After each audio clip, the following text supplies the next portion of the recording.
Hi, it's Martin here from the Strengthful project. So today's video is about how we start to learn to move better.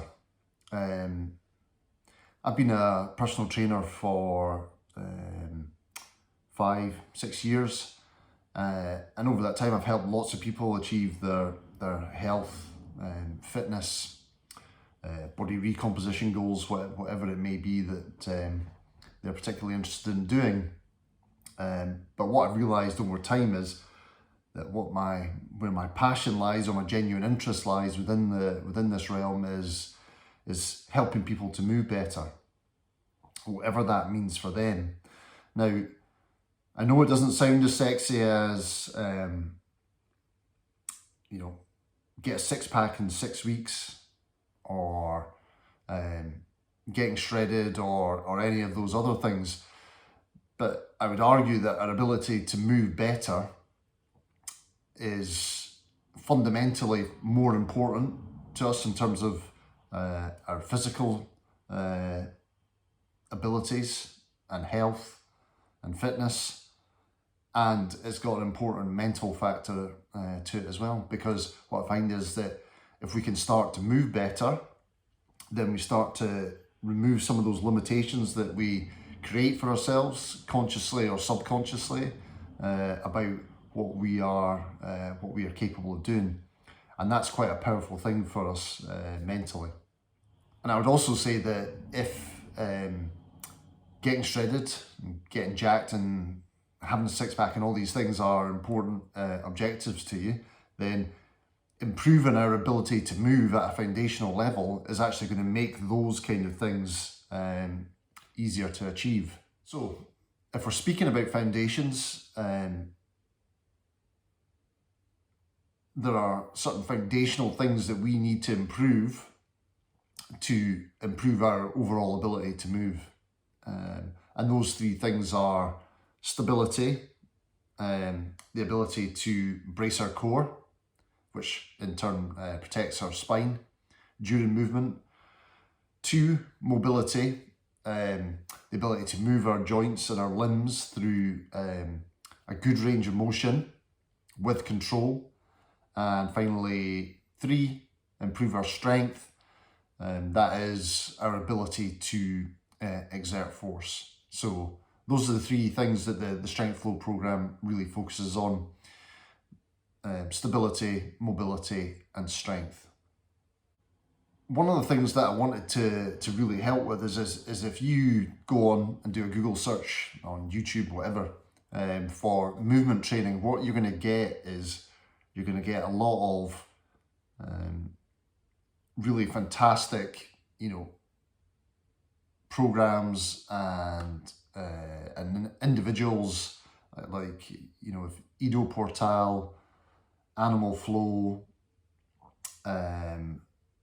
Movement Parallels Life, these kind of guys, and they are, when you watch these guys move, they're really expressing movement almost at its highest level, probably.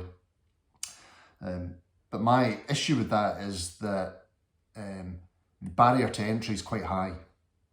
So most people are not going to be able to go in and do a lot of the work that's in there and get the genuine benefits that those kind of programs and formats can actually deliver to us. So this is what Strength Flow is really all about: is how to take people who have low levels of physical training, low levels of physical intelligence, and how do I build them up to the point where that kind of training would be possible for them. So what I've done is I created an ebook. I don't know what an ebook is, but I'm sure it's just as good. An ebook on Kindle called Why Don't I Move How I Used To? And that is a 4-week program that's designed to take people who have, like I say, have low levels of physical training, and it's very much foundational, just about increasing those 3 attributes that I mentioned earlier, and improving those from a very basic level, and taking them up, working up the ladder of difficulty and complexity. So the plan for today is, it's all very well I can tell you about these various aspects and what the Strength Flow program does, what it's focused on, who it's for. But I thought the easiest thing to do is today I'm just going to go in and go through the week 1, day 1 program from the Why Don't I Move Like I Used To book. And you can have a look at it, and if you like this kind of training, then you can buy the book, get in touch with me, and we can get things going. Okay, let's go. So before we get started, make sure you do a warm-up. I'm not going to do that here on the video today because how boring is it going to be watching me do 3 to 5 minutes of jogging on the spot or star jump or whatever it is that I need to get the blood flowing. Just make sure you do that, walk on the spot, walk up and down your stairs a few times, just get the blood flowing. So once you've done that, then we just go into this section I'm about to show you, which is the mobility work, okay? Let's get going. So the first exercise in the mobility section, now that you've done your warm-up, I'm sure you have, is we're going to do what's called a hunter squat. And so in terms of mobility, this is fantastic for ankles and hips. In terms of how you execute it, the two things that we're looking for here are heels down on the floor and looking to keep your chest up. Now what you might find is that you're stuck somewhere about here, okay, or something like that, or you're up on your toes, or some variation of that. That's absolutely fine. Over time, as you go with this exercise, that'll improve, and you'll be able to get your heels down, and you'll be able to get your chest more upright. So what we want to look to do is we want to try and hold this position for around 30 seconds to a minute. If you find it difficult, obviously, to get into this position, there are probably 2 ways you can do it. You can start, from the ground, being in this position and try and walk yourself back to here. Or if you have a chair or a pole or something like that, something that's going to provide you with some support, you can actually hold on to that and try and lower yourself down that way.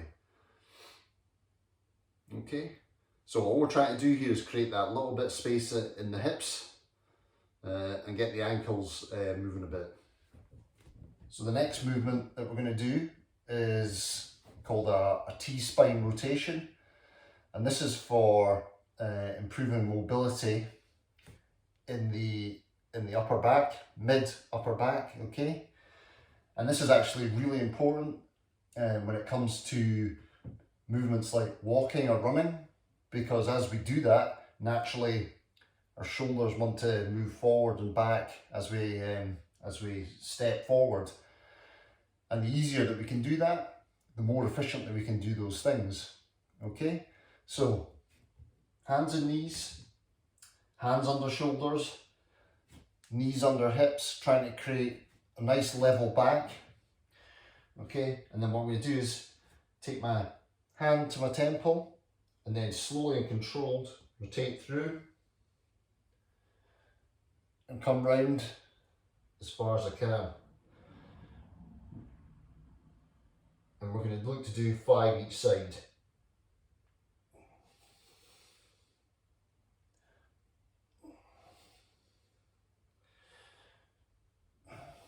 Okay, 5 done that side, and then we'll do exactly the same on the other side. Hand to temple, rotate through as if I'm trying to pass my elbow through behind my arm, and then come up as far as I can on the other side.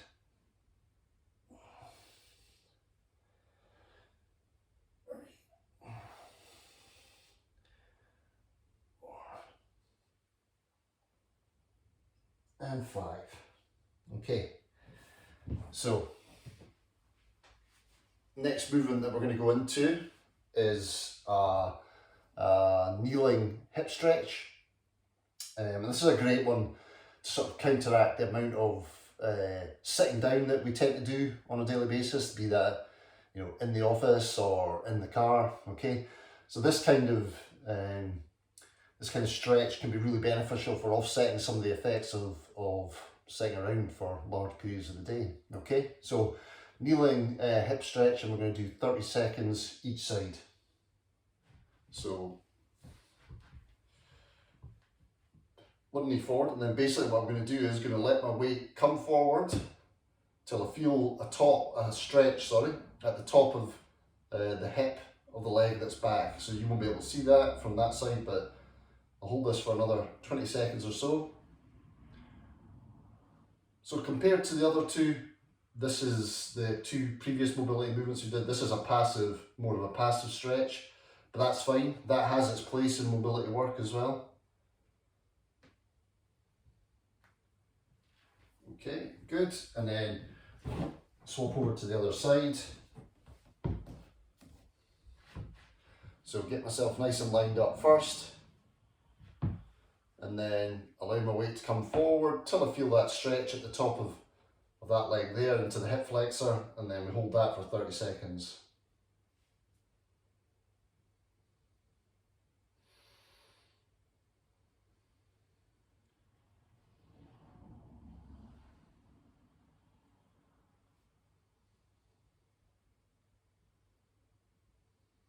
Another 10 seconds to go.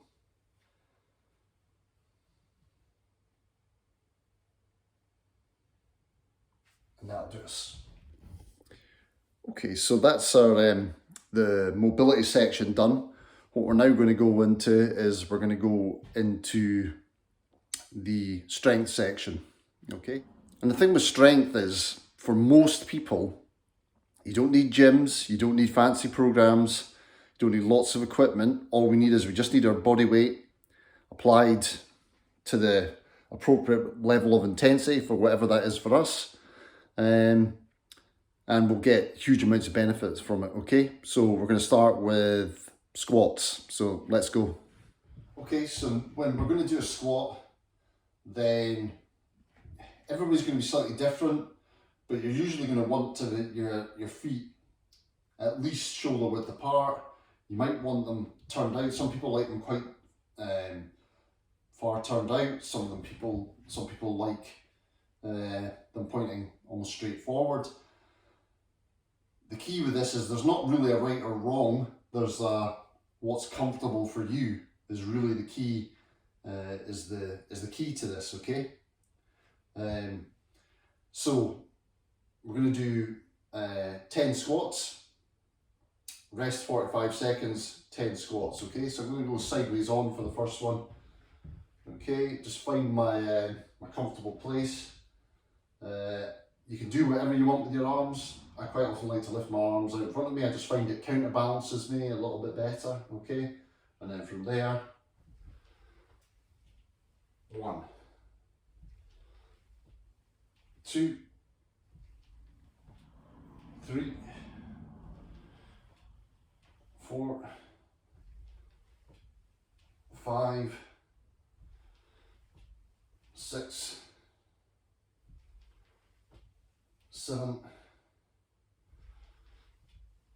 8, 9, 10. Good. And then we rest 45 seconds, and then we do another set of 10. Now, you may find that you don't go that deep into it. That's fine. That's absolutely fine. A lot of the time, that can come from a lack of mobility in the ankles and the hips. With the kind of work that I'm talking about, especially if you look at things like the hunter squat that we did right at the start, that will really benefit this kind of movement. But don't worry about it just now. You know, just go to a comfortable depth, and then try to slowly over time improve that. Okay, we're going to go another set of 10 repetitions.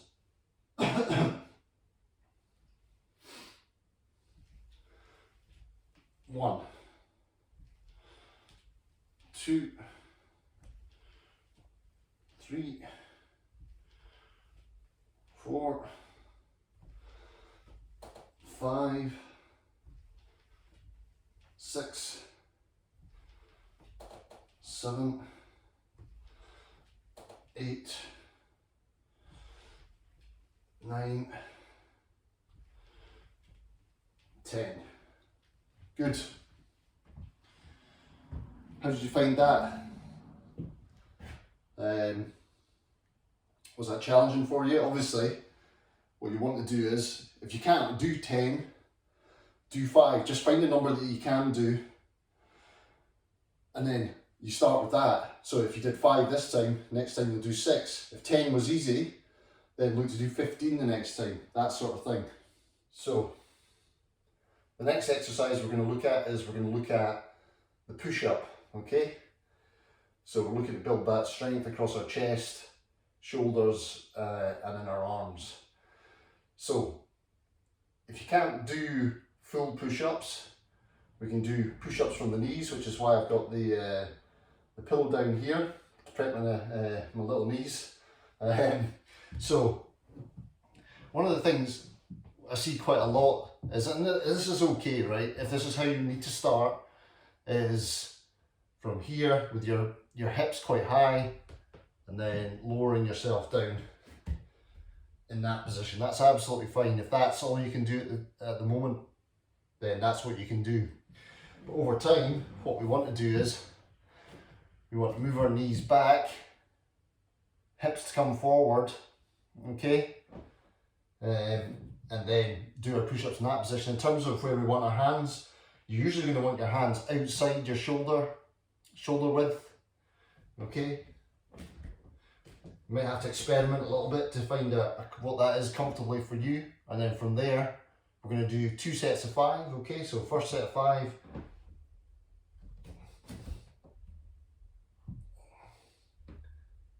three, 4, and 5, okay? And then we're going to rest 45 seconds again, and then we're going to do another set of 5. And in terms of the movements that we're doing, these are, so we've done squats, we've done a push-up, and we're going to do another set of push-ups. In terms of that, these are fundamental movements that we should be able to do. The human body is designed to squat, hinge at the hips, push and pull. And today we're going, in the strength element, we're going to be covering 3 of those. Okay, so this time let's go for a full set of push-ups.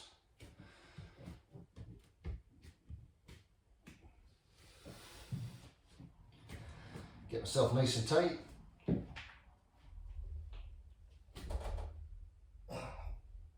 3, 4, 5. And that's the push-ups done. In terms of what we're going to do next is we're going to look on one of the things that we do struggle, that can be difficult, is building strength in a pulling sense.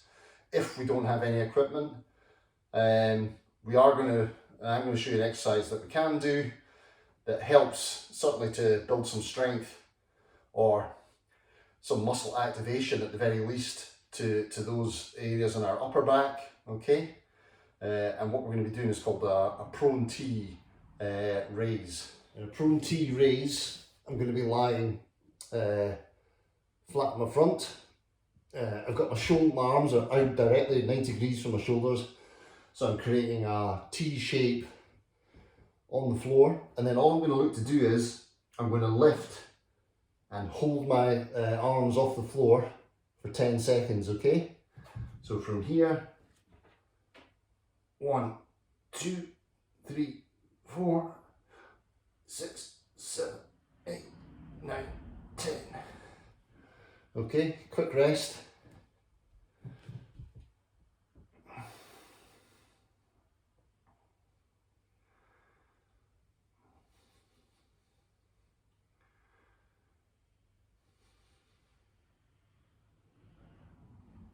then we're going to come up again. 1, 2, 3, 4, 5, 6, 7, 8, 9, 10. Brilliant, well done. Okay, so for our last element that we're going to look at today is, so we've looked at mobility, we've looked at strength, now we're going to look at stability. And for that, we're going to start with the plank, okay?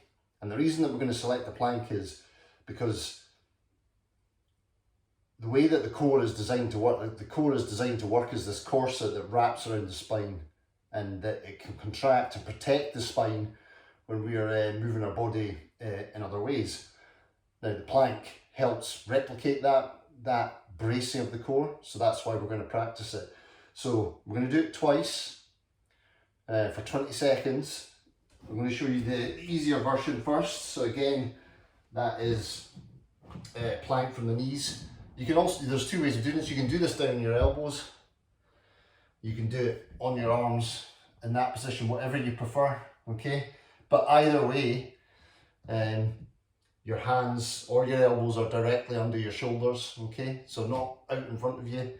And we're trying to create that straight line, in this case, from my knees to my shoulders. In terms of executing it, I want to be pulling my stomach in slightly and squeezing my bum muscles, okay? So we're going to do this for 20 seconds. 1, 2.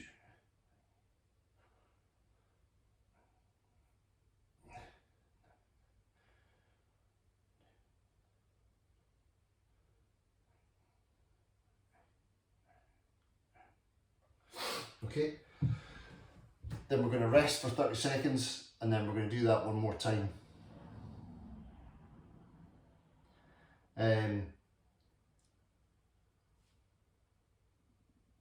So just to reiterate, you know, as well as the plank replicating the kind of contraction we want in the core, it also activates a lot more of the muscles that make up the core than something like a sit-up does.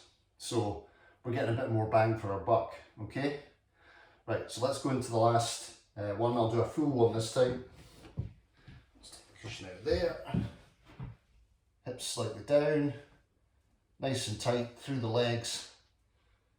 Arms under or hands under the shoulders, so they're not out in front. And then we'll hold that for another 10 seconds.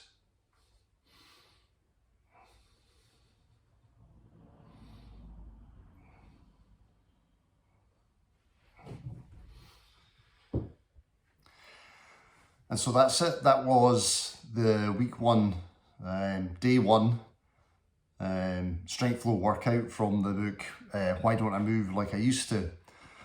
Takes all of 15 minutes, and it is challenging, don't get me wrong, but you depending on your current level of physical ability, but you can obviously adjust it to your own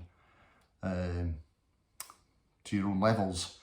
And it's this kind of work, like I'm just going to go back to it again: stability, mobility, strength. These are the things that make the basics of better movement. So what you'll be able to see is, as you do this kind of thing over time, and you get better at it, and you get stronger, and all those things, is that your ability to move, the things that you can do, you know, you start to have more options, and it carries over to, this is the beauty of it, okay? That by this kind of training allows us to be better at almost any movement that you can think of. So be it running, okay? So maybe you've got more suppleness in the upper back. You're not using up as much energy for trying to fight through that. If you're doing squats, you've got more durable legs. It's going to help with running. And I could go on and on and on and on. So if you like this kind of training, I'm going to be doing more videos just to show over time into more advanced levels. But if you like that kind of work, you think that it's something that could really benefit you, then there'll be a link down below to the Why Don't I Move Like I Used To ebook, and I'll be there for you. And if you like that kind of thing, fantastic. Like I say, all I really care about is helping people to move a bit better. And so if I can help you, then I'll be delighted to do so. Okay, that's all from me today. Thanks for your time. Speak soon.